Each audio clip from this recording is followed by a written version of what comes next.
bakka rafnee nu dammaqsee goota ija barbadaa Hacaaluu Hundeessaatiin baga nagaan dhuftanii jedha.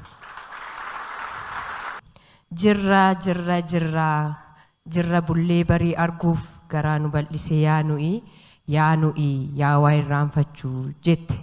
Dhugaadha garaa bal'annaan waa hedduu argina garuu hin irraanfannu. Haa ga'u nagaan koo jaalallee koo ijoollummaa abbaa ijoollee koo amanamaa bara dargaggummaa.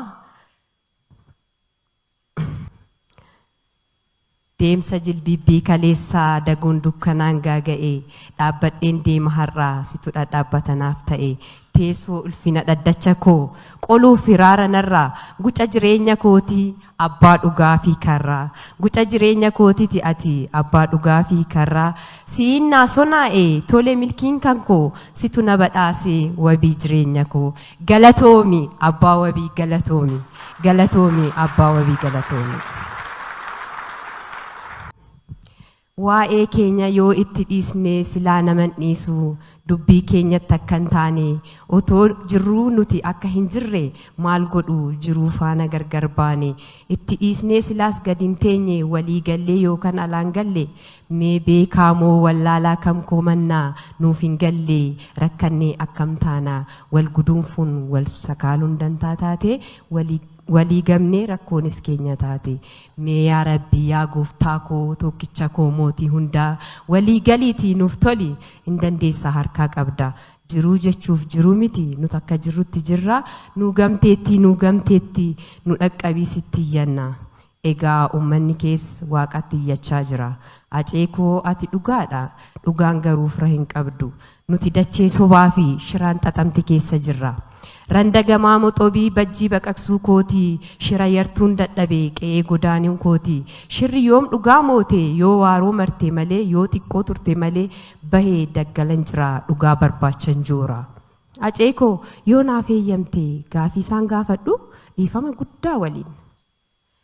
Lakki kiyyuu dhiisi dhiigni koo inni dhangala'e dhiigni qeerroo fi qarree lola'e imimmaan uummata kootii akkasitti roobe akka summii ta'ee lafeen keenya akka lilmoo ta'ee irriiba isaan dhorkaa jira halkan abjuudhaan guyyaa akkuma jirutti boqonnaa isaanan dhorkaa jira jiruu seetanii kan isaan jiraatan maqaan koo yoo ka'u kan biriifatan.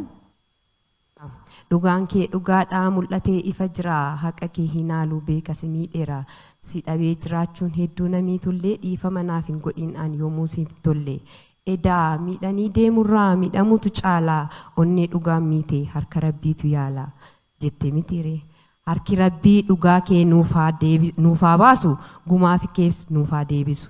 Dhugaan ilma waaqaati. Ati sanyii mootii keessatti tulluu jala malkaa yaatu maaltu booresse taliila kanaa lubbuu akka tasaa baatu qaama biyyee nyaatu maaltu ri'aa fi koodeesaa gana kan jette waa'ee keenya jechuun quuqama uummata keetii kan ibsite galma barkumeetti jirtu ijoollee Booranaa jirtu ijoollee Wallaggaa jirtu jettee biyya hunda waamte.